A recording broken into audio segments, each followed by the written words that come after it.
What is up, everybody? It's Sam, and we are back with another episode of Pessimistic at Best, the podcast. I have Alex on the pod. Hello, everyone. Returning guest. Yes, Friend what an of the honor. pod. Thank you so much. Absolutely. It's been a while, I but this know. couch is still as comfy as I remember it being Yes, last time. absolutely.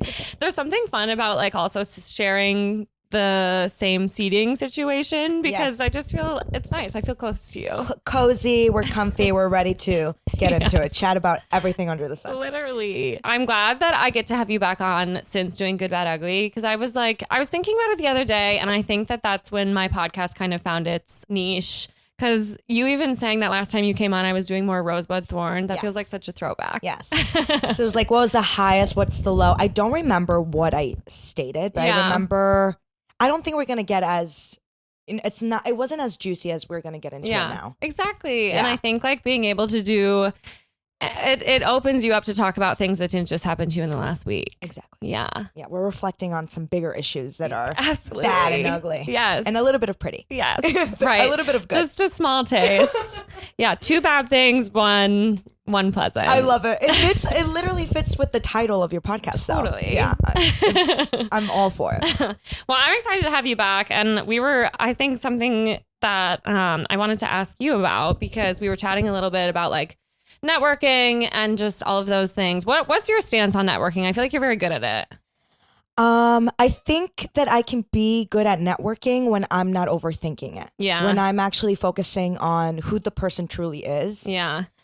So now when I go into networking events, I tell myself like, you could meet a potential mate, like a friend. Yeah. But don't view it as like you're gonna find the next best business partner that's gonna change your life. Yeah. You know. And I think at the beginning I was going into those events with that mentality of Yeah. like, ooh, who can I collaborate with next? And now I just don't put that much pressure. So I think that's why you can see me from far away and think that I'm good at it. But Yeah. inside I'm still nervous. It's still Totally. a nerve-wracking thing. Well, I think it's hard because with something, especially when it's based around art more than just because obviously art is business in so many ways, but it's also so personal. And you with your nail business, like it's really, you do have to just like be out there. You have to be present. You have to like get in people's face. Definitely. And also it's kind of fun because it allows me to also educate people on what nail art is. Yeah, so true. So a lot of people don't even know what a press-on is. Yeah. And that actually, having my own clients and going to events where people were telling me like, I don't even know what a press-on is what inspired me to kind of pivot and do workshops where I teach people how to do their nails using press-ons. Because I was like, this comes naturally to me. And I thought everyone went to Walgreens at one point and got press-ons done. Like, yeah, everyone. You know what I mean? Oh, come on, we've all bought in the Kiss. Exactly. Yeah. I was like, you didn't do that for your middle school dance? No, right. I for sure was sticking those things on for prom. Falling like an hour later. But, 100%. You know. I kept the glue with me. You know the rules. Smart lady. I would just leave. I was see. You were probably more of a professional than I was at that point because I was just leaving the glue at home. Totally. I hadn't been by the polish at that point, so Yeah. I was leaving the glue at home. Totally. But yeah, I think those types of events, you just need to be as honestly as authentic as yourself and like pretending like you're going to a party and just hanging out with your friends because then it can be so overwhelming. Yeah. When even the word like networking event, I know. sometimes I'm like, is there a better term for it? Like, it's really just, I know. I think that's how I feel about everything that kind of has that corporate air to it. Like LinkedIn, gross, hate it. It's just like all these things feel so transactional when it's like that versus really this is just an event with cool people doing cool things. Why don't you come talk to them? Exactly. Yeah. It's also, I think, how they structure a networking event. If it's just like round, tall tables and they just give you free drinks and it's like people are walking around like zombies, you don't really know what to do. It can be awkward. But if you go to an event where they maybe have a panel and then the panel lasts like 15 minutes and then the rest of the event is just like, you know, free for grabs. Like you can speak to anyone and kind of go on theme of what they said. Because you kind of know the panelist, so you can reach out to them and like, start a conversation of what they mentioned during the discussion. Yeah. That like gives you kind of like a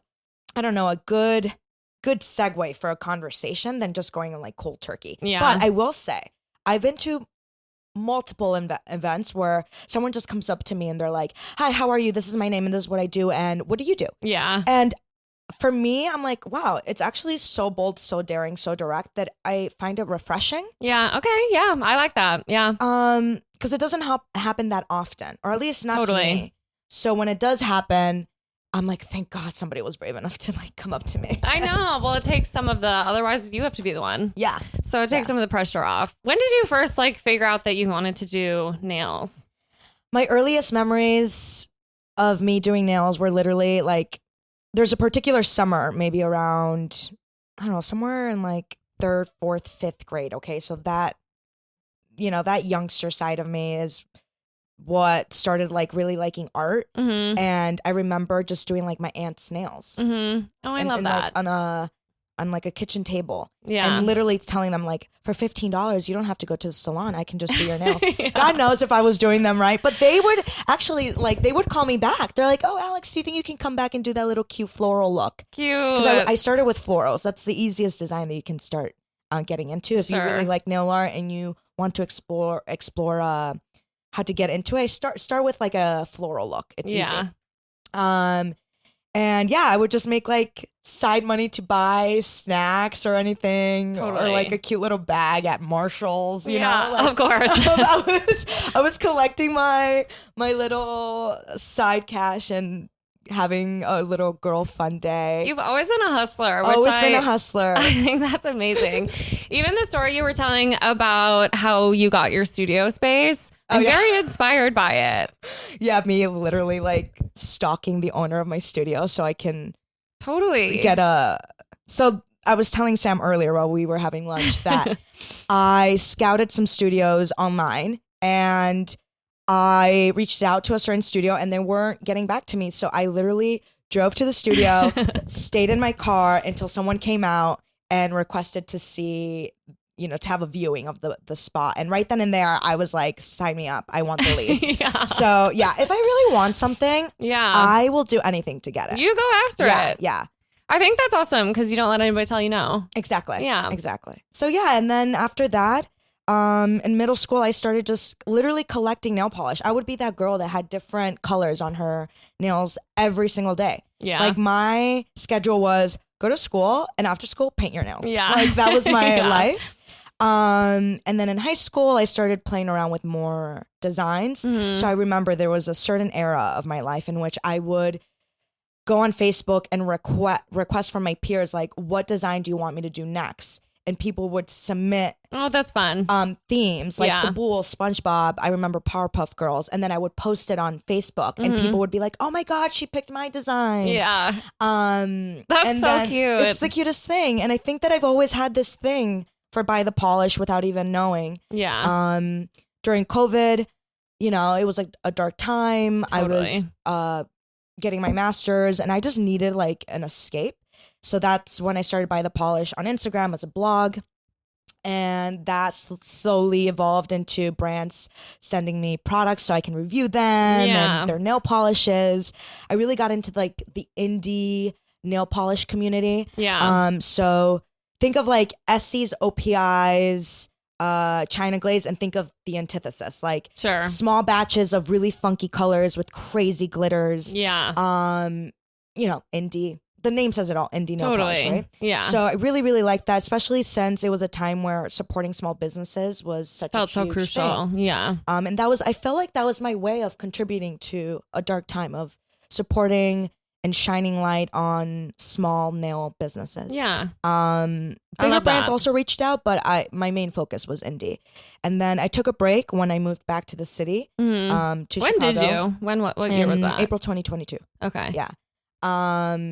Started my big girl job. Yeah. And then literally about a year and a half ago, I was like, I miss it. But now I want to take it seriously and I want to turn it into a business. And the rest is history. Now we're here. Yeah. Yeah. I love it. Thank That's you. awesome. Well, I know. And I think that I think it's cool, like, to watch you kind of think through all the different ways that you want to do this. Because I think at first it was like client work primarily. Yeah. And now you're doing a lot of like press-ons and stuff. Yeah. So press-ons gives you a lot of, you can kind of do more. Yeah. Yeah. Definitely. Yeah. So when I was starting with clients, I had a mobile service where I would go to people's homes and do their nails. I did notice that I was restricted with what I could put in my kit, first of all. So I would tell my client, what do you want me to do? But it was always like a nude look or some sort of ombre, which is cool. We're stepping now into 2 colors, but nothing very crazy. And I was kind of itching to do a crazy look on someone. Totally.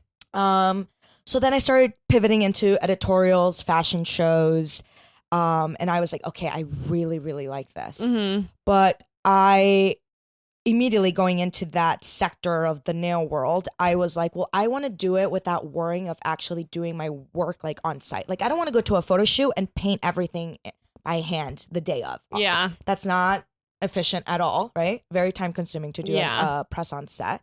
So I started exploring press-ons. Personally, the only relation I had to press-ons was like the kiss, the French tip for like a dance, but that's all I had in terms of like a memory. So I was like, okay, I'm kind of like craving. I'm sure if I'm craving a cool, funky design on a press-on, I'm sure other people are too. So once I started pitching that idea to people, like, well, you know, instead of doing your nails, what if I do a press on and you can actually wear it more than once? Like I started pitching the idea of using double-sided tape for my clients. So I'm like, if you ever want to go to a gala or to a dinner, you can put the nails on, come home, remove them, and you can wear them again. So I think also I am leveraging the economy. I think a lot of girlies, which is my main clientele, like women around like maybe 21 to like 35, they want to get their nails done, but they also don't want to go to the salon and spend like copious amounts of money. It's gotten very expensive on the service and the tip. They can get my product once, and then they can rewear it. Honestly, even up to 5 times if you take really good care of them, because I use really good plastic tips. So as long as you take care of them, you can rewear them up to like 5 times. What's your personal nail care routine? Okay, it's so funny when I go to events and I tell people that I do nails, they immediately go like this. They look at my nails and I'm like, no. Think of me as like the designer, you know, like you design these beautiful gowns. Like you don't see J.W. Anderson wearing the beautiful blazers that he just like released for this collection. I think he was wearing a white shirt and jeans. Every time. In fact, I actually just saw a Substack article about that sort of thing where it's like all of the designers themselves are always dressed so plain at their shows. And that's what I mean, like going back to your question, like my nails, bare. Totally. I do moisturize them with any essential oil that I might have around. Sometimes I use jojoba oil, which you can get at or jojoba. Is it jojoba or jojoba? I've heard it both. I have no idea. I've heard both too. And I could never, it's always like I always get confirmed if I'm saying it correctly by if the other person's, it's kind of like caramel or caramel. Like nobody really knows. Totally. So I use that. You can get it at Trader Joe's for like $8 and it's great for your nails. It makes them really strong and healthy. And it moisturizes your cuticles around your nail, which is great. I file them and then that's it. I don't even push my cuticles. I try to keep it as bare as possible. Just because I work with a lot of chemicals and I do a lot of press-on sets, so it is hard to do my art with nail art on top of it. Exactly. Totally. Well, okay. And I think that, so I had a period of time where I was always getting, I was going and getting like long acrylic nails. I love that for you. And it was so fun, but I was like, these are so impractical. Typing. It's almost like you have to relearn every time. Like I would have to find a new way to sort of approach my keyboard. No, seriously. I had a photo shoot to promote By the Polish. And I put my press-ons on because I'm like, okay, well, this is a formal thing. And we are talking about my art and they're covering me, but I also want to get a little bit of a sample of my nail art. So I'll wear them. Girl, I went into the office and I literally was typing with the tip of the I was like, wait, how do the girls Pointer actually fingers do it? only. I'm like, how do they do it? I'm so impressed. I know. Because that is a particular skill set that you have to grow in order to live with press-on nails. I think something fun that I'm seeing though right now is even like shorter press-ons, or in general just like shorter nails that are still like that still have a funky fun pattern on them are very in right now. Very in. Yeah. I think that you start to notice this when the economy is low, like or not as great. Yeah. People try to get innovative with how they express their personality, who they are. And I feel like nails is such a great way to do that. Yeah. You can change your color every week if you do it at home. Yeah. For press-ons, like I have a lot of my clients who actually start collecting their press-ons from one set that I make to another. So then they customize and mix and match. Yeah. So yeah, it's like a nice, easy way that's not permanent. Yeah. To express yourself and to spice up an outfit. Yeah. Totally. So I think it's just it's a easy thing that is not out of reach. Yeah. And even to those who say, well, I don't even know how to do my nails. Like, I think if you give yourself patience, and time, you can do your nails. There's people like, oh, I just like go all over the cuticle when I paint my nails. I always say, like, slow down. There's no need to rush it. Yeah. Sometimes we are in a hurry to go to that party and you're like, I need to do my nails. Yeah. Obviously, there's exceptions to what I'm about to say, but if you carve out time, it could really be a nice way to like self-care, to like treat yourself. Well, I actually find it very therapeutic to paint my own nails. Yeah, I do too. It's fun to just, you have to give yourself enough time that it's not stressful. Yeah. But like the act of it is just very soothing. Yeah. Yeah. Like yesterday I hosted a workshop and an attendee was like filing their nail to the perfect shape that they wanted it, and they're like, oh, I'm going really slow, and I'm like, that's totally fine, as you should. Like, take your time. You are at this event because you want to have fun and you want to treat yourself. Yeah. Why rush that? Totally. So true. Yeah. There's no need to rush it at all. Yeah. No, in fact, take your time. Exactly. We don't want a choppy chopped nail look. We want it to look fresh. Yes, we want it to look cute. Of course. We're leaving this workshop with cute nails. Yeah. Do you mostly do, because, okay, I do gel at home sometimes. You have beautiful natural nails, by the way. You think so? Me being a nail artist, I literally kept looking at your nails while you were eating your sandwich. I was like, oh my gosh, she's a hand model. Oh my God, that's sweet. I'm on a nail growth journey. Really? I used to peel like nobody's business. They don't look like they're peeling now. Yeah. Which is good. I try to leave them alone. I was never a biter. Good. But I peeled. It was like, and now I've traded in that habit I peel my lips now. So, just one for the other. That's a habit that my friend Katie is always like, stop doing that. I'm like, sorry, but I need to get it off. I need to get it off. Yeah. I mean, Vaseline, clearly, we do need to find something else than Vaseline. I know. It is so funny when you brought up the whole Carmex trend, because that was just such a cultural cornerstone for girls between the ages of, like, I feel like that was like middle school and early high school was Carmex. You knew that you had a say in terms of like your power in a classroom if you had your Carmex out on the table. Oh yeah, you have to leave it out to be seen. Yeah. And the strawberry one that I was talking about earlier, I'm like, that was my jam. Totally. Like, and honestly, me in middle school, I was like, I can't wait to kiss someone with my Carmex strawberry one on. 100%. Yes. I'm like, we have graduated from lip smackers. And now we're going to Carmex because we're grown. Yes. Well, and I feel like I had one of those. I would always have it out in my pictures. Like, it was like, I would have it like my phone in my Carmex or like my keys. I had the key holder. It was always in your hand. Yes. What do you think it was? Do you think it was like the colorway? Maybe. It felt like a statement. Like, I feel like it felt like part of the outfit or something. I know. It's like that little cap of red just really did it for me. Yes.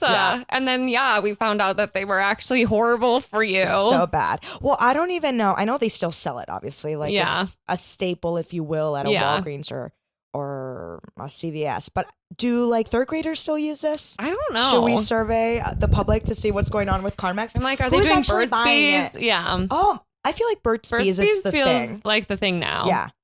Well, because we had I had some friends who were Blistex ride or dies.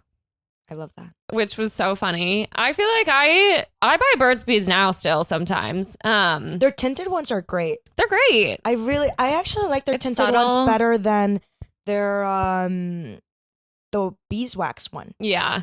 The beeswax one is so strong. It's minty. Yeah. Yeah. I think I'm actually allergic to it. I'm Yeah. like, wait, what?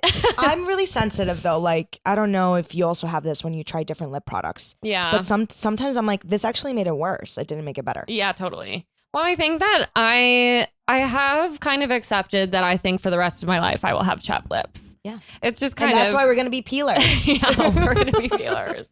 I'm glad I'm not picking my nails. I have bendy natural nails though.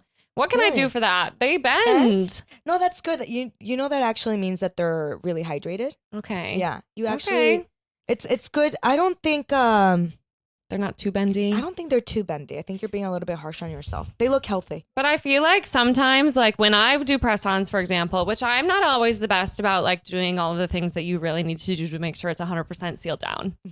And okay, tell me what you do and I can tell you where you can improve. Girl, I am putting glue. I put glue on it and on my nail. I know that part. You're doing it wrong already. I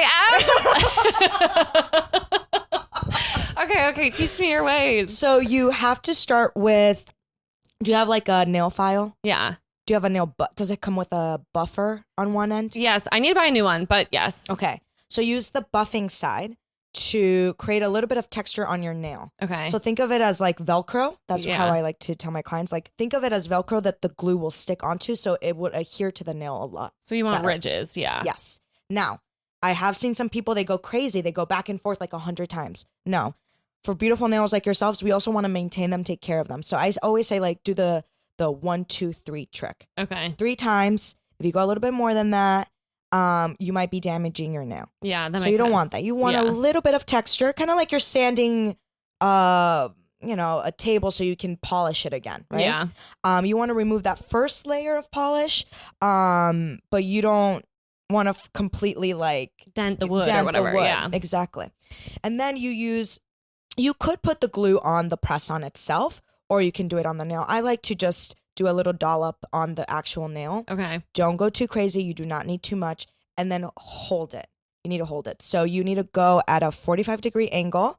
I always say you want to kiss your cuticle with the bed of the press-on, and then just push it down immediately. And then you hold it. You hold it, I want to say, for 3 to 5 seconds. Okay. Holding it will just ensure that the glue is adhering to that texture that we created and that it will be secure. Yeah. But you never want a lot of glue because we also don't want that glue to drip down to your totally skin. Been there. Yep. I know. So have I. Listen, sometimes I'm chatting or watching a TV show and I end up adding more than a dollop, but we want to protect your skin. Yeah. Your skin is very sensitive. It is an organ. Yeah. And so true. It is exposed to a lot of chemicals already, polluted air and stuff. And we want to refrain ourselves from exposing it to other harsh chemicals like nail glue. Yeah. Even nail polish. That's why we want to be patient. We don't want to add all that lacquer onto our beautiful skin. Yeah. And maybe you can get a rash from it or get bumps from just like irritation. We want to protect our skin and our beautiful hands.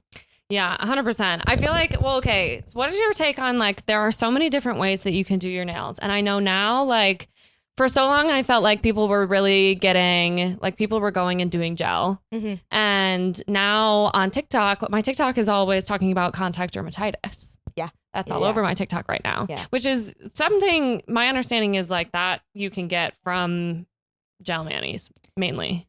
You can. Gel is actually a little bit better than traditional lacquer in the sense of like it's a plastic and once you cure it, like it hardens, so it's not as easy to collect bacteria in a gel polish than a traditional lacquer. But you still can get exposed to infections or whatnot. I mean, that is just how do I say this? It's just a vulnerable thing if you go to any salon. Hopefully you're going to a good one that they're doing everything that they can so they can be healthy. Yeah. But when you're using the same product on so many people, like of course. You just never know. Yeah. The one that I definitely will say stay away from is like the gel powder. Have you ever done the powder? The dip, exactly. That one, it's very easy for bacteria to start collecting on there because you're not only exposing the dip to the nail, you're exposing it to that skin. Someone's whole finger, yeah. Exactly. And not just one finger, like all 10. Yeah. And that color is being used on like 10 other people throughout the day. Yeah. Especially if you're going to like a quick shop nail salon where they maybe cleanliness is not their number one priority. Their number one priority is speed. You go in there to get your manicure done quickly and then you get out, right? So another reason why I try to stay away from gels or doing them frequently on myself is because you're exposed to so many chemicals as well. And totally. I mean, I don't know if you had this experience where then they drill off the gel and they get really close to your nail bed and for sure it gets thinned out and it hurts. It actually hurts. So that's another reason. I mean, the EU banned gel polish. Yeah, I think I saw that. And that was a huge wake up call, I think, to nail techs around the world because, I mean, if their whole approach to banning gel was to protect the customer, like think about the worker.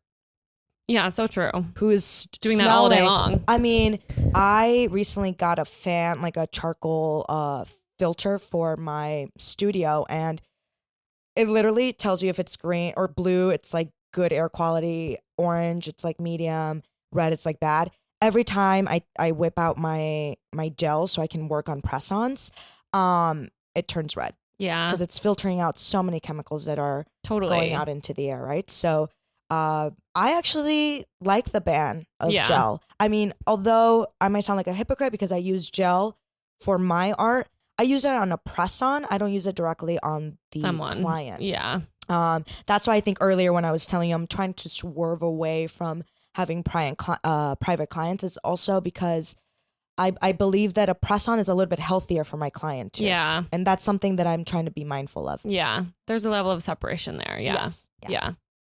I think press-ons are fun. I feel like there was like such a big boom when all of the, like I totally was buying like the Glamnetic. I was like getting some of those. I love them. And they're so fun. Like they started doing a lot more with the designs where it wasn't just even a single color, which just made them so fun. Yeah. And like I can even think back to probably like 2 years ago at Pitchfork, one of my press-ons came off. So I'm like sitting in the grass regluing. I love that you're always carrying the glue. I'm Ladies, dedicated. carry the glue. Yeah. Yes. But yeah, I think it's so cool. So you do gel on your press-ons that you design and you cure them? Yes, I cure them. Yeah. So in terms of a health danger for my client, I avoid that. But for myself, it is a serious concern. Skilled. Yeah, I'm skilled. So, and I wear a mask. Yeah. Now I wasn't wearing a mask for a bit because I wanted to get up close to my art, and I will say sometimes I'm like I hate the artistic side of myself. I'm like a mask just like prevents me to be super close to my art. Yeah, totally. Girl, protect your lungs. Yeah. Like I don't know why we thought that was okay or that was a justifiable I don't know, reason to not wear a mask. But now I wear a mask. I just like with gel, honestly, with press-ons, it lasts a lot longer. Yeah. So if I want my clients to wear them more than once, gel is just the way to go. Yeah. Hopefully, maybe in the next 10 years, someone will formulate so true. polish that is less toxic. Yeah. And a little bit better for everyone involved. Yeah. Well, because isn't it also bad to like constantly be sticking your hand in the cure, like under the UV? The LED lights. Yeah. You can buy these gloves. And I always ask my clients if I were to do like my private clients, the few that I have now, if they want to get their nails cured, if they want the glove or not. Sure. It protects it. Some people put sunscreen on their clients before they do their nails. It just depends on the client's preference. Yeah. But yeah, even that is not healthy. Yeah.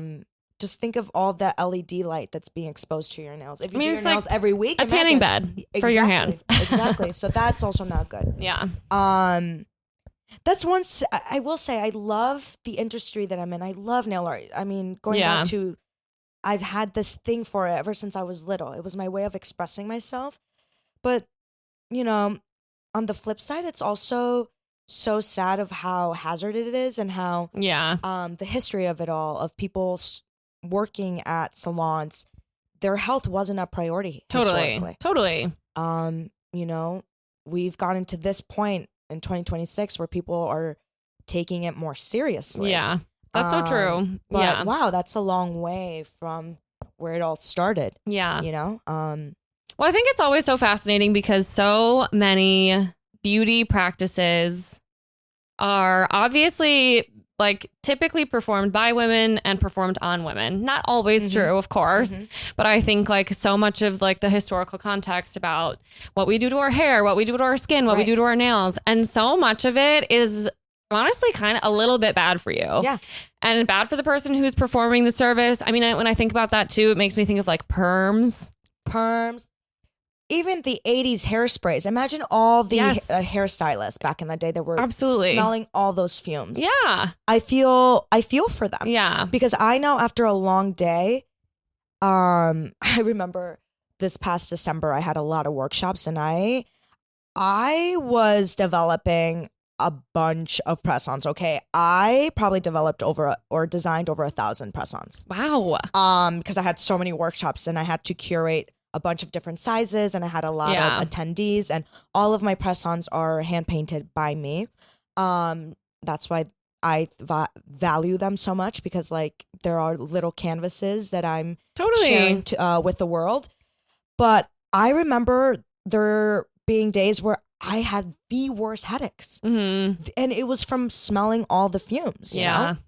So I can't even imagine. You're so right. Like hairstylists, even makeup artists, think of all of like the dyes that you have or minerals you have to use for like a red lipstick and all that jazz. For sure. That is also not healthy for us. Makeup used to have so much like talc in it and like all of these. I mean, I think it's still an issue, but yeah. I don't think it's bad as it used to be, but still, you know. I will say also like, I don't like the mentality of like, well, this is how it's like always been for some brands. Sure. Yeah. They're like, well, this is the formula that we just don't want to reformulate because it's worked forever and it's a classic. Yeah. I'm like, no, it's time for you to totally rethink how you reformulate. Get with the times. I don't care if you have the shiniest top coat. Like, you should be taking care of your consumer. Your customers. Yeah. I know. Totally. So that's like a little bit of a bummer. I think that's starting to become more of a trend. Like, and it sucks to even talk about it in terms of trends, but I think like caring about your end consumer is like sometimes trendy right now. Like we were even talking about like everything is so greenwashed. Yeah. And it's like, because telling people that something is good for them is cool right now because it's something that people care about. And I think consumers are a lot more wise to it. Like it's just people know a little bit more to go looking for that information to make sure that they're buying the best choice. But it's so interesting for it to even be, oh, I don't care about this unless it's profitable because right now it's cool to care. Exactly. Exactly. And then on the other end, I have tried some really funky experimental brands that are on the vegan side. Yeah. And sometimes you use their products and they never dry. Yeah, totally. 100%. Or they chip within an hour. So it's also, as the customer, like, what are you willing to get out of the product that you're buying? Like, right. It's all about balance. Is it like, does it mean I do need to sacrifice a little bit of my health? Maybe, you know, like if I'm going on vacation, I might do my nails like using gel because I'm going to be out for 2 weeks. I don't want it to be chipping. You know what I mean? 100%. So in terms of, that's just like for sense of practicality. Yeah. But I don't do my nails all the time. Yeah. Well, I think it's like when you're doing that all the time. I mean, we were talking about like when you monetize your hobbies, like it's like it becomes a little bit less fun for you probably. Yeah. I honestly as a service, I don't do pedicures. Yeah. So weirdly, my favorite thing to do on myself, it's not even my manicure, it's my pedicure. Because it's like, that is truly my treat myself kind of thing, you know? Yeah. And since I don't do it on others, I'm like, well, it's kind of like in theme of getting a manicure, but I'm only touching my feet. Yeah. Like, totally. Shelby and Evan always give me crap. They're like, are you sure you don't want to do my pedicure? I'm like, I love you, but no. No, I'm not touching your toes. I'm not touching your toes. I love you both, but no. Yeah, no, that makes tons of sense to me. Yeah. Well, I was sharing with you too, like I am obviously so guilty of trying to monetize my hobbies. And I'm not even saying there's anything wrong with it because I think who doesn't want the dream life of having your hobby become your career or your means to making money. And, you know, as the old adage goes of like, you know, if you love what you do, you won't ever work a day in your life. But I think it is, especially when it's something like a service where it's something that you give to others, it becomes less fun to do for yourself. Yeah. In a less sexy version of that for me, like marketing, like, you know, I do that to pay my bills. And now James and I like have our own business. We're working for ourselves and offering those same services. But the last thing I want to do is market my marketing business. You know, it's just like, you're like, it's kind of like Inception. You're like, wait, what? Yes, 100%. And even, like making sure that I'm, you know, doing everything I need to do to promote my podcast and to just make sure that I'm getting my stuff out there. Quickly the thing that you fell in love into doing all of a sudden becomes the thing that you don't want to do much of. Yeah. And it comes and goes in waves. Exactly. I mean, perfect example, like I would pay my nails every day after school when I was a kid. Now I'm like, it's not something I crave. Like, yeah, totally. Because I do it as a job. Yeah. You know? So that is, I wonder what the next generation of like young creatives, what their balance of like, because growing up, I think we grew up with being told like the ultimate lifestyle is to have the hobby that does turn you into a millionaire, a billionaire. We watched all the girl boss movies. We saw them. Exactly. So I wonder what their version of that is now. Yeah. And if it's a little bit healthier. Yeah. As we were discussing over lunch, it's like now I'm happy that I have my full-time job and my business because I don't have to rely solely on my business that I do love. I love By the Polish so much, but I'm sure it could be stressful if I'm just relying on that. And listen, I love painting my nails, but if it's not paying my bills, I'm going to start hating that for it. 100%. You know what I mean? Like, and then, it takes the pressure off old of saying starts to lose its truth. Yes, totally.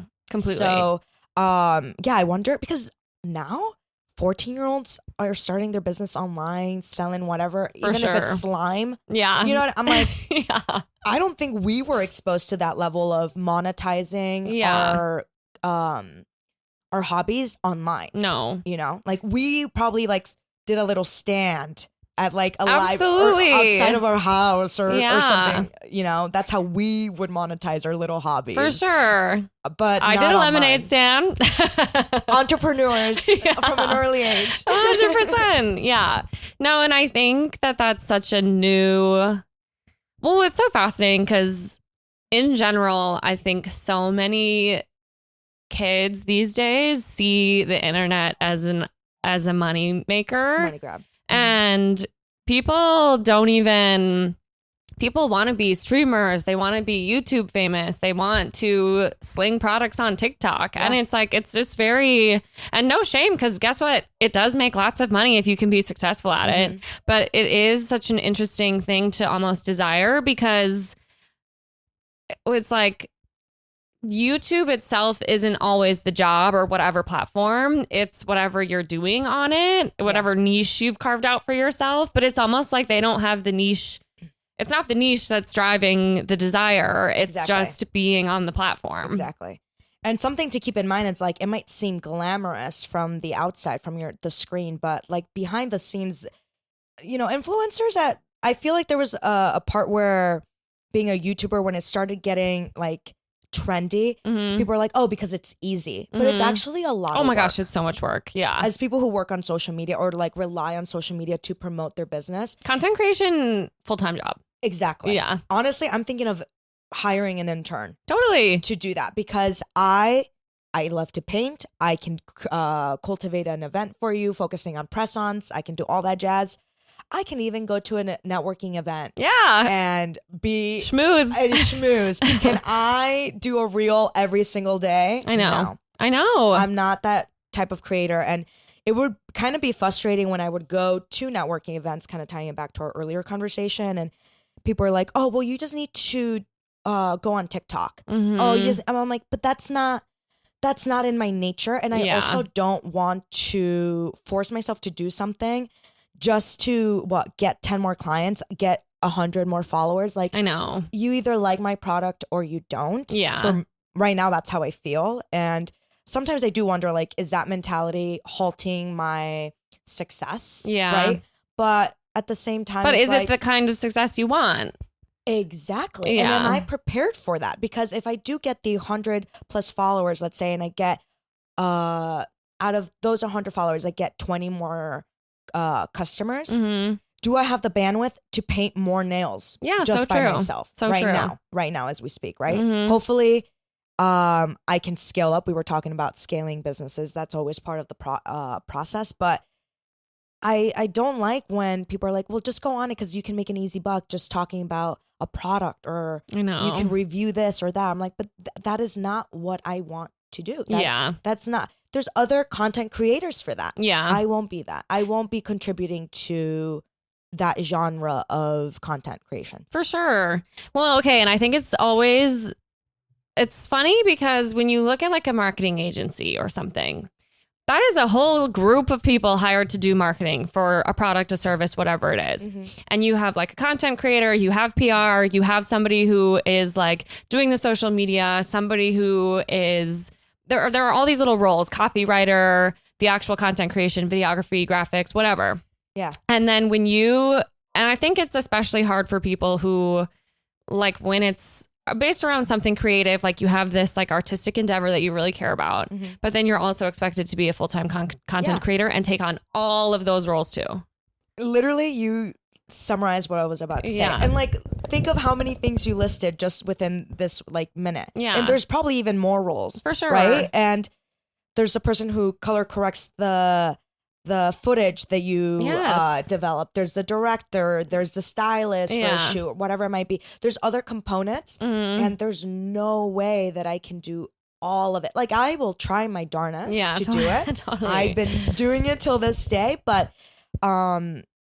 it's a lot to expect someone to develop that much content so they can go viral. I realized, and you have to put yourself out there in ways that not everybody wants to do. Exactly. Being the center of your own content is not, you open yourself up to a lot of different opinions on the internet.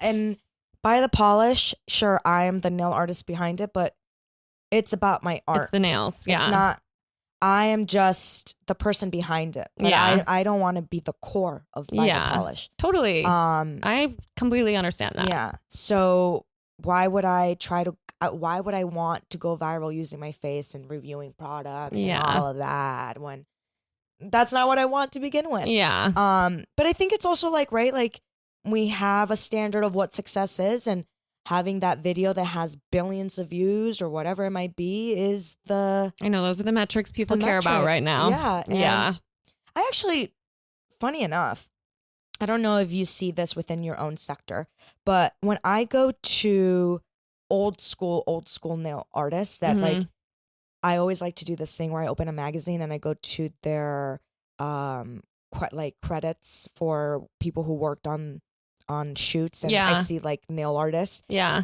And I like search them up online. They have like 26 people liking a post, and they're old school, like literally working for Vogue. Yeah, totally. They don't have the clout. Yeah.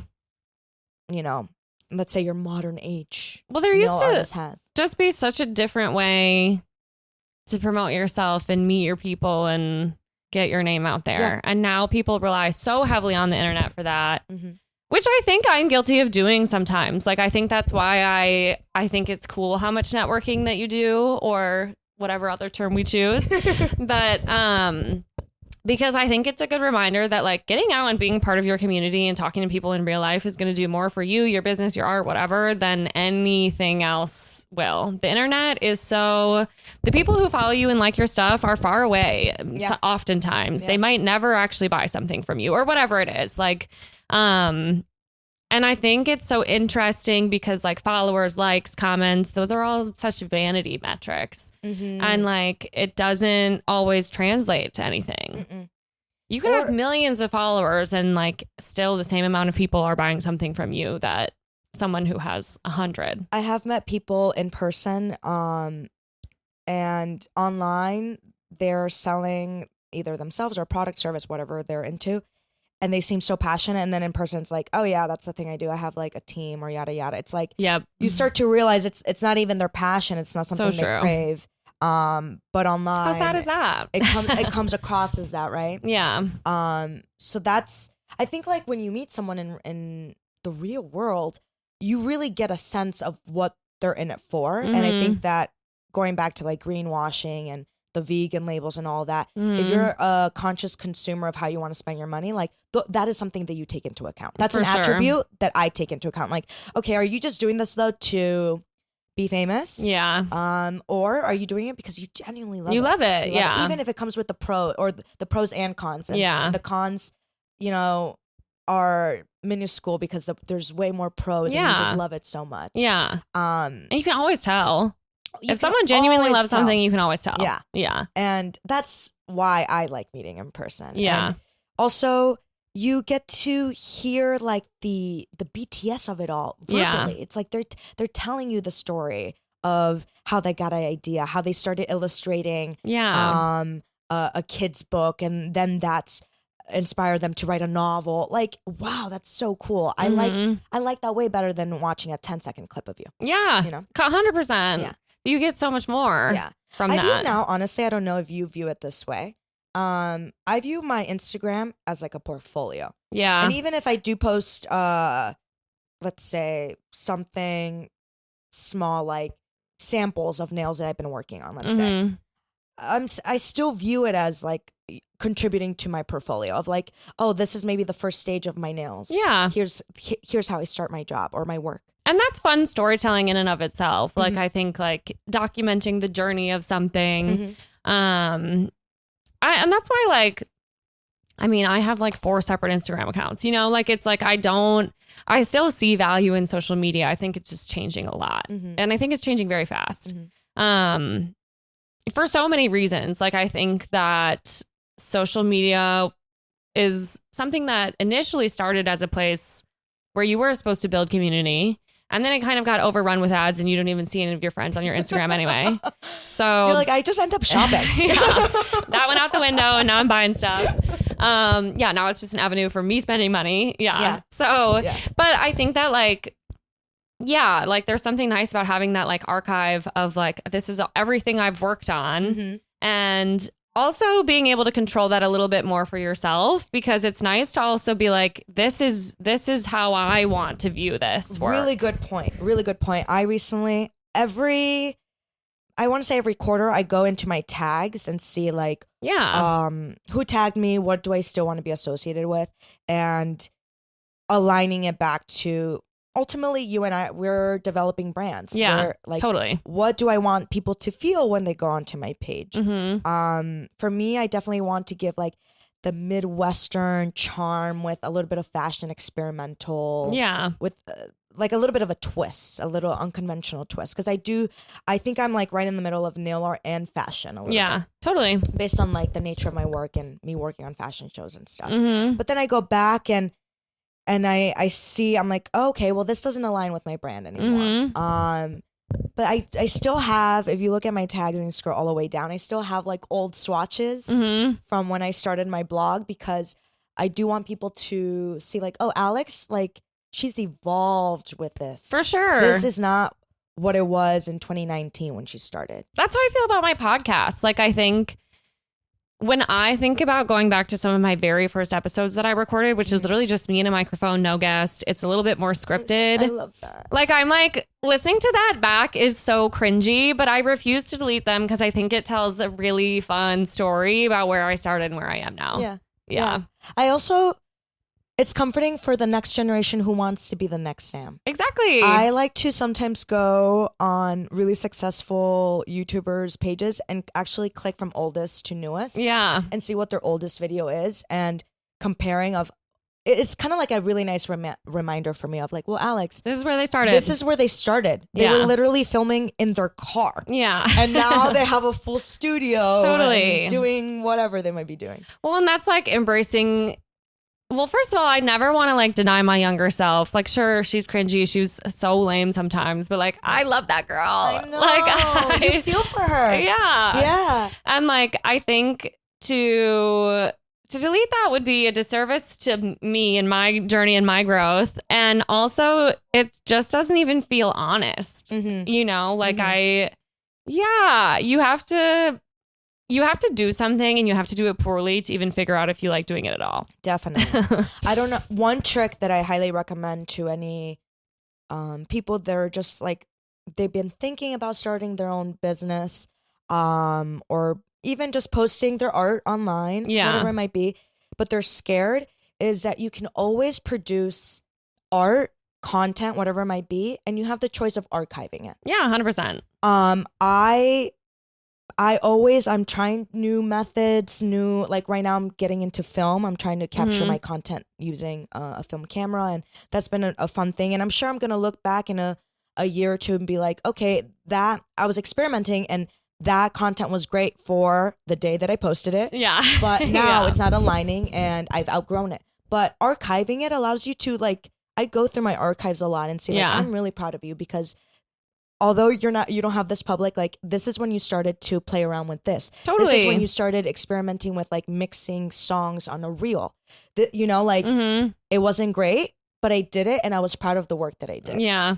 I'm not a believer in deleting. Yeah. I know. I like to evolve, but through, like last summer, I might have archived 5 things that I developed, but there's still some really good stuff that I'm really proud of that is active on my page. Yeah. So you kind of have to explore, throw things on the wall, like when they say throw the spaghetti on the wall and see what sticks. Yeah. And something might stick, and it might be that gem that it's like, ooh, that has even aged better. Totally. 100%. And I love that. Yeah. I love seeing, like, my own growth. And I love that you're, like, younger Sam. I still love her. And it's like, yeah, like, she had a vision of where she wanted to be, and it's here right now. Yeah, like, exactly. Your latest episode. Yeah. Right?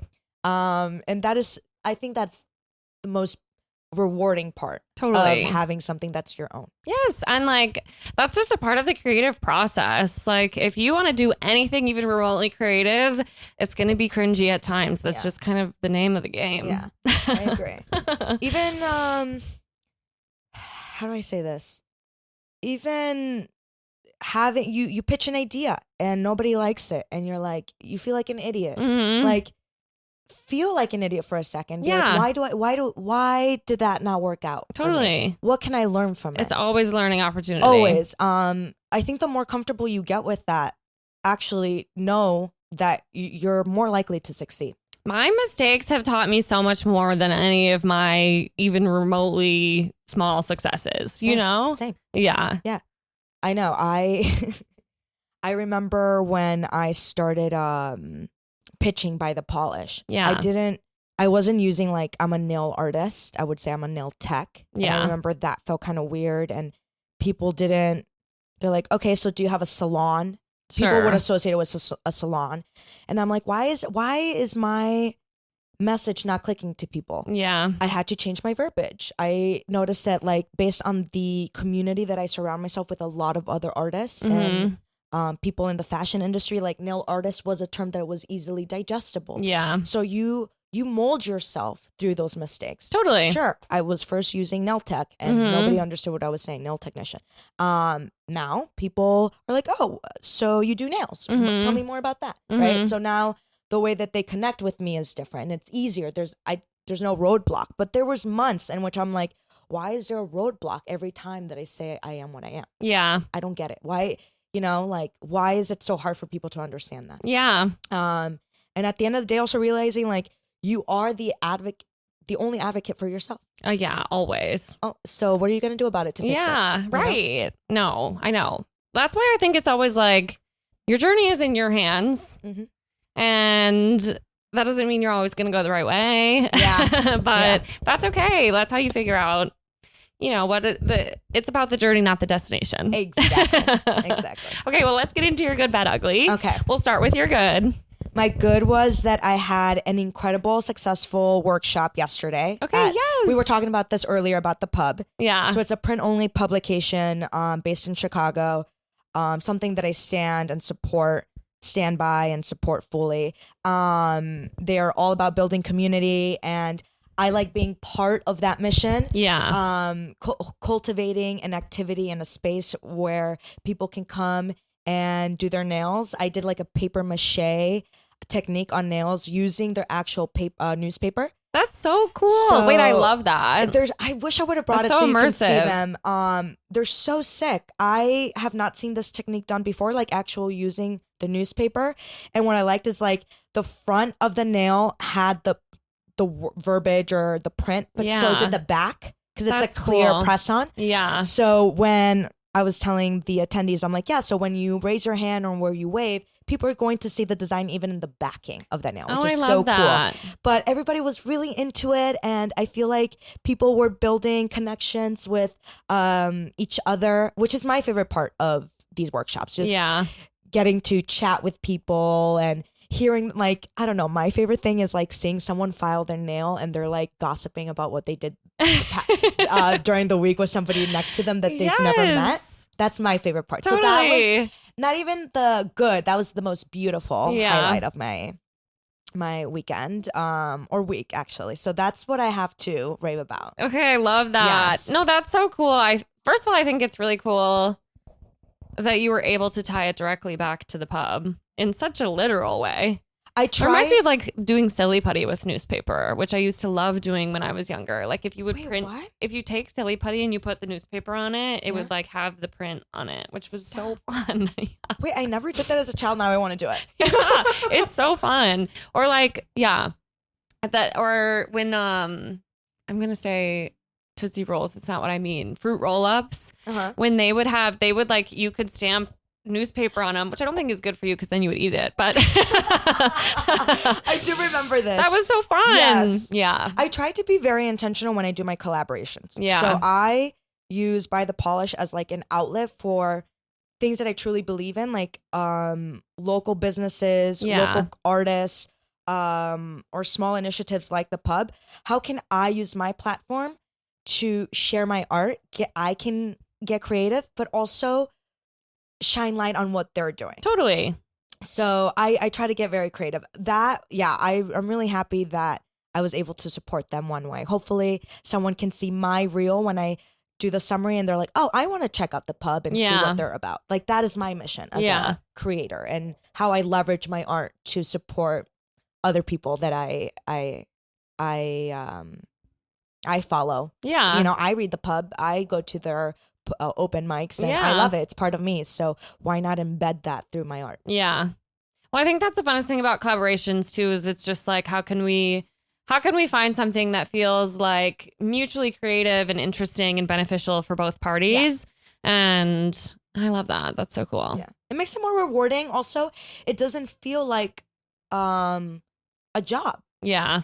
You know, going back to our earlier conversation, it feels like, oh, this is just like an art project. Yeah. I sometimes have this conversation with my friend Samaya. She's like, Alex, well, think about it. We've always been those girls or that girl who wanted to do very well at their art project or their history project. Like when we go into the like in this real world, like you doing the workshops, that's your art project. Yeah, totally. And you want to get an A. You want it to be successful, right? And I'm like, oh my God, you're so right. When you talk to me in school terms, I'm like, I'm all for it. I know. We never fully graduate, do we? Never fully graduate. Well, I think the other thing, like you said, even when we were kind of talking about like the constraints of like a tougher economy, having like limits or like constraints that you have to work within, or like a prompt almost by working with a collaborator, it just makes you think a little differently. Definitely. Which is always just like a fun little personal challenge too. Definitely. Because when I was reviewing products for people during COVID, it was all about the brand sends me something. They tell me these are the things we want to see from you. Yeah. And then you just post it. You know, great. That worked at the time. But yeah, it doesn't align with what I want to do now. Totally. Yeah. And I don't want to constantly promote people like, you need to buy this product. You need to buy this. Yeah. The only thing you do have to buy is a custom press on set. Yeah. Yes, exactly. Marketing 101. That's right. Okay. How about your bad? Okay. My bad. When someone tells you a product is going to change your life, you get a good recommendation and it ends up being the worst thing on planet Earth. So I came back from Japan and I bought a bunch of supplies over there because for nails. They're a little bit more affordable and they're supposed to be like the best of the best. Yeah. I bought this gel top coat that literally everybody raves about. I can't pronounce it, but it's like cocoesque. It's a silver bottle. It's pretty popular. And people were raving about it. Dude, it's the thickest, gooeyest top coat ever. Yeah. Like, it does create shine, but it makes the nail this fat. And I'm like, I don't love that. I'm like, nobody told me about this. Yeah. And nobody mentioned this. Everybody was saying it was the best. And I personally like a thinner top coat that allows me to layer. Sure, you may use a little bit more product. Like, you might run through your bottle a little bit quicker. But whatever. Like, I don't want to give my client a fat nail. Yeah, totally. And this also comes with like sunscreens. People, okay, this is actually a hot take. I don't believe in sunscreen. Okay, fair. I'm sure you're going to get a lot of clickbait from that one. I don't believe in sunscreen for my skin type. Okay, this is for me, Alex speaking. It breaks me out like nobody's business that I think that I have to be allergic. I've tried it all. I've tried the Korean ones. Yeah. I've tried. Because those are kind of supposed to be the holy grail. Exactly. And Yeah. they're supposed to be better for your skin and less harsh chemicals than the Neutrogenas. I've tried the Neutrogenas. I've tried anything that you could get at Sephora. I break out like crazy. That at this point, I'm like, okay, I asked my mom, literally, I did a survey. I'm like, so growing up, did you use like sunscreen growing up? She's like, no. I'm like, okay, perfect. Your skin looks great. Totally. Sure, I might have a sunspot. Listen, it's about It's just to show that I have enjoyed the kiss of the sun. Exactly. Yeah. Sue me. I don't mind having a little sunspot here and there, personally. It is what it is, but... Do you sunburn? Yeah, but like, okay, only my nose and my forehead, but like not as... I have to be like out for hours, and I try to have a cap on or like my glasses or like a cute little hat. Protects you from the sun. Yeah. My thighs, I will say, like I once went canoeing up in like Wisconsin and from like, hours of canoeing and not putting sunscreen on, my thighs were so bad. And like there I mean, if I'm spending an entire day outside, like if I'm going camping, whatever, it would be silly for me not to do that. I don't want to experience what I experienced that day when I was canoeing. But for my day to day, I can't do it. But I get so many recommendations of like, no, you need to try my sunscreen. And I'm like, sure. I roll my eyes now. I'm like, no, trust me. And they don't believe me. It is a little bit different everywhere but the face. Like, I feel like sunscreen on the rest of your body probably won't irritate you. I have a very sensitive skin on my face. And like, I know what you mean. I wear sunscreen for the most part. And I feel like I found a few that work for me. But I also... don't ever feel like I can give the recommendation because everyone's skin is so different. Yeah. But the bad is when you have that one person who's so cocky with the recommendation. Like, no. This one. Mine is it. Yeah. I'm like, no one has passed this challenge yet. Well, I always think it's interesting. I can always tell on TikTok when there's like a new push. It's all sponsored posts, right? But like a few that are going around for me right now there's like this under eye cream that everybody is talking about, and everybody's like, this woman who smoked for 50 years and had huge saggy baggies under her eyes literally looks like she's 25 again. Stop. It's like all this stuff. Is and it like a Korean one? I don't know. It's like Dr. Malaxin. I'm getting all the ads. And then there was also this, and I bought this one. There was this like bikini shaver that was going around. I bought it. It sucks. And I saw like thousands of TikToks. No. Because that one, they market it as being the perfect bikini line razor. But nobody's being honest about that. And dude, it's just get like laser. Yeah, I do. Oh, perfect. Works so much better. Everyone who's like, my friend, she's like, I need to go get my wax. I'm like, girl, why? I know. Get laser. Laser is amazing. Best thing ever. I agree.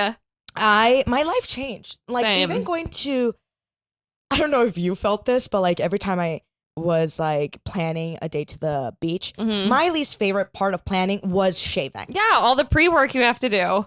And I remember, and this is kind of transitioning into the ugly. Okay, perfect. I remember people will be like, it's only 10 minutes of your life that you're investing in shaving. Well, guess what? It's 10 minutes of my life that I despise. Yeah, I know exactly. I despise shaving. It's Me my too. least favorite thing to do. Like, I do not miss it. No. I feel like I have made a huge investment in my lifestyle. Like, me too.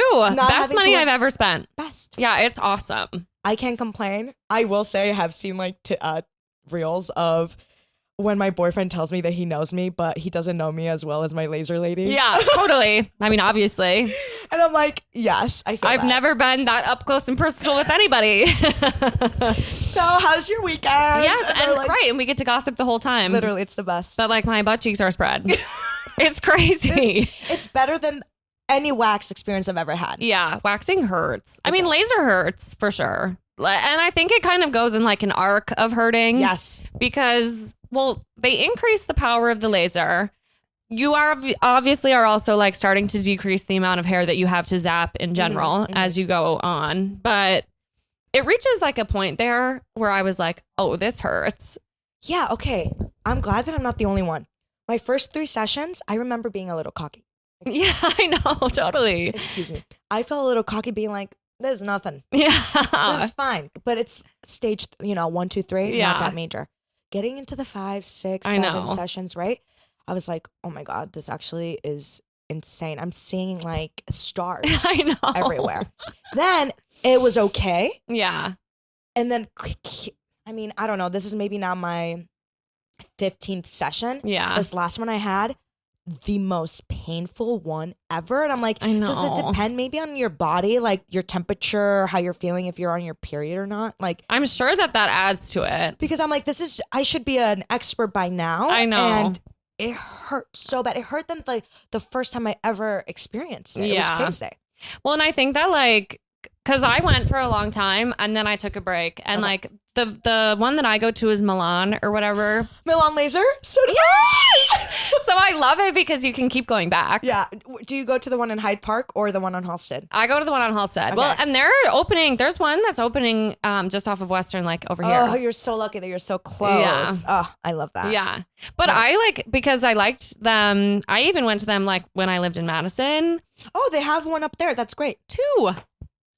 Even better. They're everywhere. And yeah, that is awesome. But it is hard for me to sometimes, because, okay, I'm not like 100% hairless yet. Yeah. As much as I would love to be. I know.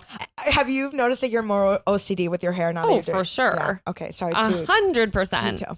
Yeah, I'm paying attention to every follicle. Same. I'm like, if I'm paying for this, they're all gone. Gone.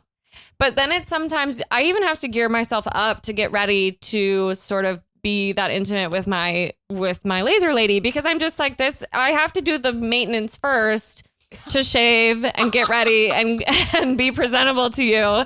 And sometimes there are just days when I don't want to do it.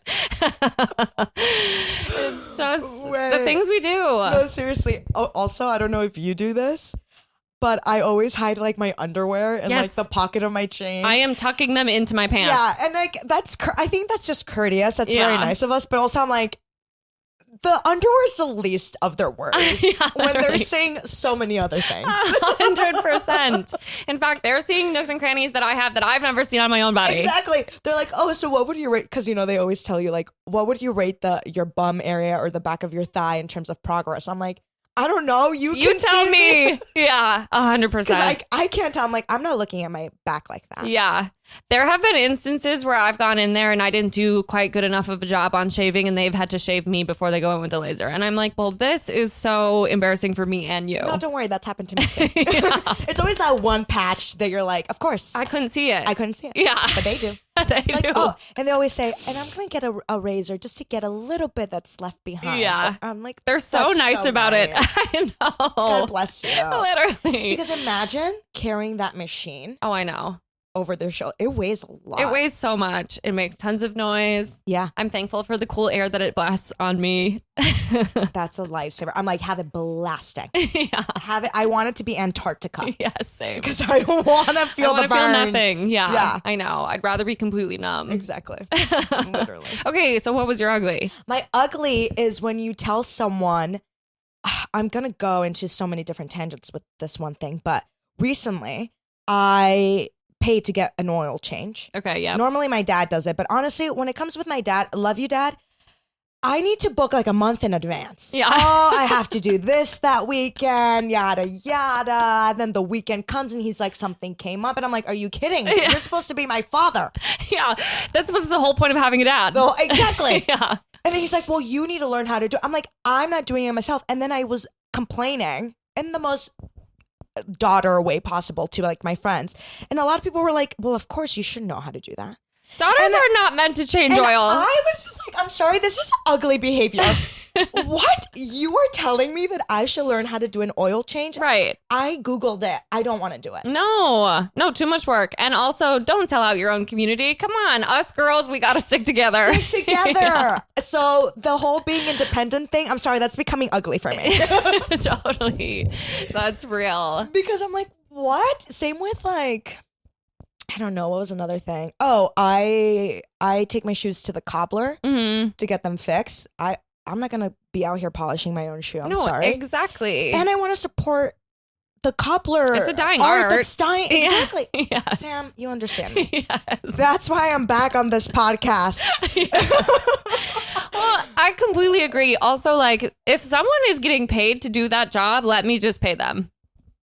Why would the economy? Yeah. Why would I try to learn that skill and do a half-assed job? Exactly. We're all good here. And look, if it was a dire situation in which, let's say I just couldn't pay that month, the oil change, or well, not every 6 months you have to do it or something. Something like that. You bet I'm going to go on YouTube and watch the same video. Yeah. And go to AutoZone and do it. I will try. Yeah. But I don't have to. Oh, exactly. And I think it's ugly that people are like expecting you to do everything. I think it's like, are we living in such a high state of DIYs? I know. That like now if you don't DIY certain things, it's like bad. Yeah. I mean, because I think at a certain point, the pendulum swung, right? Like for a little while, everybody, myself included, got a little bit crazy with not doing anything for themselves. Like I was ordering delivery groceries. You know what I mean? It's like you can Uber go to the Eats. Grocery store. Yeah, all of it. Yeah. Life got very convenient for a little while. But now I feel like the pendulum has swung in the opposite direction. Everyone's like, you actually need to learn how to do every single thing alone completely by yourself. Yeah. I'm like, I know that the world is ending and that we might need that skill, but I hope that YouTube is still on. Yeah, it's working, truly. Even if it's like glitching. And you know what? If it does come to that, take me out first. I have enough skills. I don't have room for any more. You're like, actually, I won't even need to be alive. No, it's all good. If that's what it comes to, that's not a world I'm interested in living in. And there's just so much that I can do. So many people have put so much practice into learning a specific skill, a trade, whatever. Let them have that. I want to go back to the Renaissance where, you know, you were only known for sculpting. You were only known for painting. Yes, it was your whole thing. In terms of skill set, like, I'm not out here trying to be a mechanic. No, I'm busy. I'm busy. And that I'm like, I'm sorry, my mechanic, like, he did it within an hour. I'm sure if I would have done it, it would have taken the entire day. Completely. It doesn't need to take that long. Yeah, so true. Sometimes, yeah, let's pay for convenience. That's honestly what in a certain respect. That's where, okay, well, that's how it all started. Remember me saying booking with my dad was a hard thing to do. Yeah. So in terms of convenience, I decided to go get my oil change. And then all of a sudden people were like, oh. You should know how to do that You should know how to do it yourself. Excuse me? Yeah. That bothered me. No, that's why I came onto this podcast I'm on today. your side. Thank you, friend. I love it. We have to stick together. We do. What else is left? Well, even like my cousin told me that she bought a hair laser online. I don't know. That was another TikTok thing that was going around for a really long time was DIY laser. Yeah. Okay. I will say she has like really soft skin and she's like, I think it's the laser I'm using. Interesting. Although, at least from what they tell us, Milan's like machines, they're actually like FDA approved or whatever. Yeah. You know, I don't know to what level, but that's what they tell us. I don't think these home machines are. So that's why I was hesitant. They're as strong. Like, those are like medical grade lasers. I know, but her skin sucked. But here's the thing. She does it a lot. And I'm like, you're not supposed to do it a lot. Yeah. So I think that she's overdoing it, but I touched her skin and I said, I'm your Venus. I'm like, that song started clicking in my head. I was like, oh my God, you have the softest skin ever. Totally. She's like, I got it off of like TikTok or something. No, 100%. So I know but these imagine things. lasering your body off though. I know. I said, I don't know how you do it, Andrea, but that could not be me. No, in fact, I would rather go through sort of the self-humiliation ritual of going all the way to this woman, taking off all of my clothes and having her shave my body. Tucking in my underwear and my jean. Yeah. Yes, I'd rather do that 100%. Because I trust her with my life. I really do. Okay, during the summer, it's funny when you leave with like all the white. Totally. You chalk all over your skin. Chalk. And then I when they leave, she's always like, you might want the aloe. I'm like, girl, you're telling me. I'm bright red. The giant tub of aloe that they have. Yeah. Yeah. Yeah, I need to put that on too. Yeah. But no, like that's another thing I just can't do. I'm going to pay for someone to do that. Yeah. Best money I've ever spent. Yeah. That's honestly, that's a great investment for someone that wants to save like 10 minutes of their, their time that I have gotten back from shaving, and even just the lack of stress. And shaving sucks. It makes me irritable. I'm angry. Yeah. Having razor burn sucks. The bumps are horrible. And the hairs grow back so quickly. I mean, if I get a slight chill from a breeze and I get goosebumps, my leg hair is it's all back. It's just like I can't keep up at this pace. Oh my God. And then would you shower at the beginning would you shower? Would you shave at the beginning of your shower or towards the end? I think, well, let me think about this. So my shower routine is I would usually get in, I would like suds up my hair, leave that in, try to exfoliate some sort of way because you're supposed to do that before you shave. And then that's when I go in and shave and then I finish rinsing out my hair.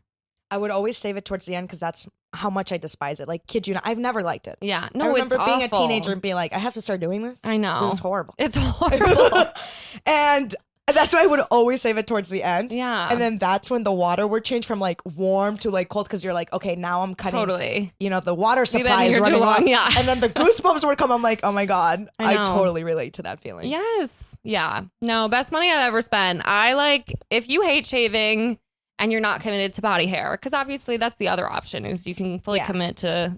But eventually, I think over like, let's say you are completely hairless now and you go 5 years without getting treatment, you might start seeing hair come back. I don't think it's extremely permanent. And I think too, like when you get even just like hormonal changes and stuff, like there were like a lot of women come back after pregnancy because like all of your hormones. Yeah. So it's just like, think about it this way. It's like, that you can control a good time frame, a long time frame for you to be hairless. Yeah. And I love it. Love it.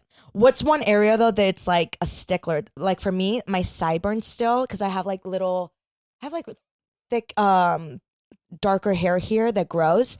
And like when I do my makeup, it just doesn't blend well. Yeah. So I was like, let's get rid of that.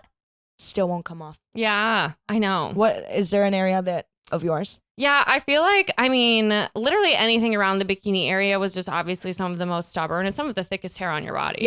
Yeah. So that's been something, but it's actually funny too. I have a tattoo on my ankle and that's an area where they can't go. They go around with, And so I just grow this little patch of hair down here. Wait, have you noticed? That I have to. Yes, exactly. I know. It's so funny. And I'm like, what will I do about those? I don't know. So now I have to just shave this little section. It's so. You're like, yes, memories from the past. Literally. Yeah. And for some reason, some of the areas that hurt me the most, my shins. Me too. So bad. And like around here, the bottom of the shin. Yeah. Like around the ankle. Yeah. Oh my God. It's so painful. Well, and I thought that like all of my like sensitive areas would hurt some of the most. Those really don't hurt me that bad, but like for some reason, like right at the top of like my pelvis, hurts so bad. Oh. Yeah, for me it's like starting the top of the bikini line for sure hurts. Yeah. And then the ankle. I don't know. I think I just have really thick hair there. Yeah. Because it is right on bone. Yeah. Which maybe, I don't know, but how?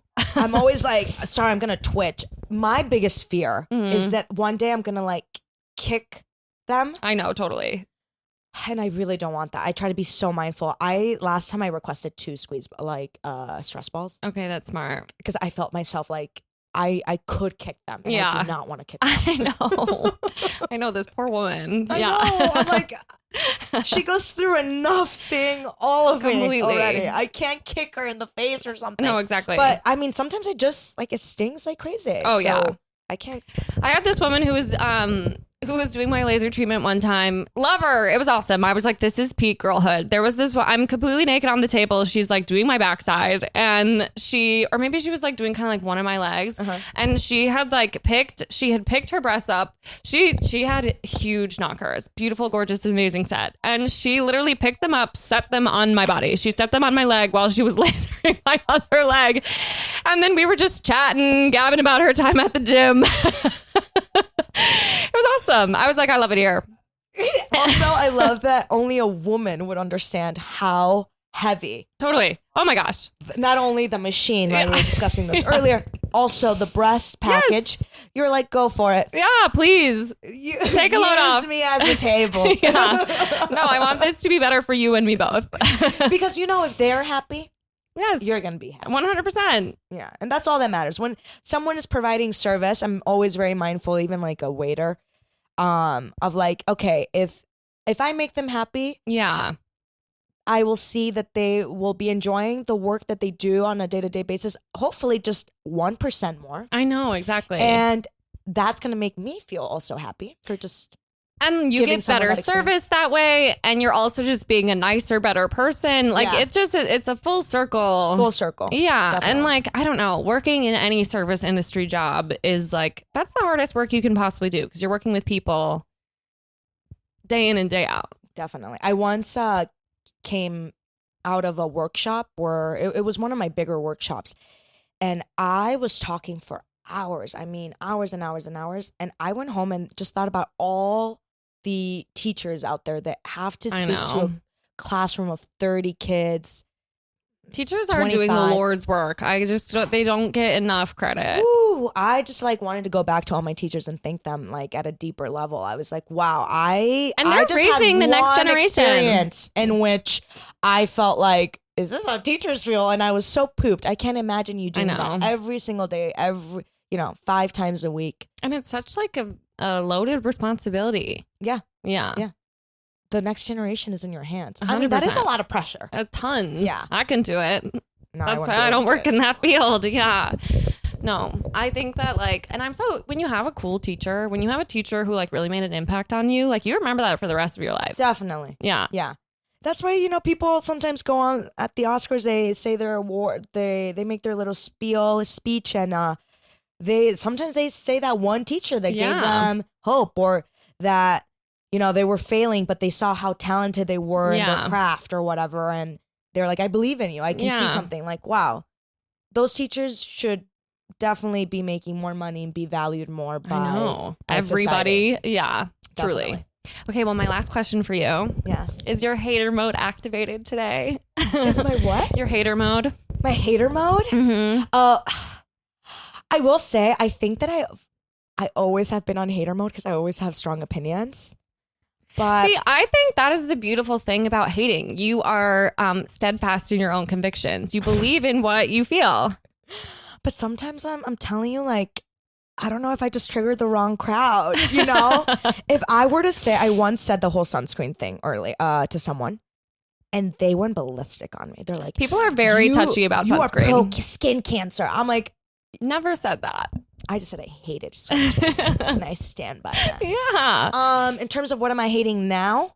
Honestly, how shitty the weather is. I know. That I can definitely hate on. But then I'm like, I'm hating on Mother Nature. That's bad. So true. I need to respect her. Yeah. She's trying to balance out whatever we're doing to her. I know. So, she's telling us something. So see, I have like strong opinions, and then I feel like my brain is like yin and yang always. It's always on that mode, because I could be like, I despise that. I like, yada, yada. I hate this. And then I'm like, you know what? But I can see what they were doing. Yeah. When they were, approaching this part of the movie or something, like one battle after another. Oh yeah.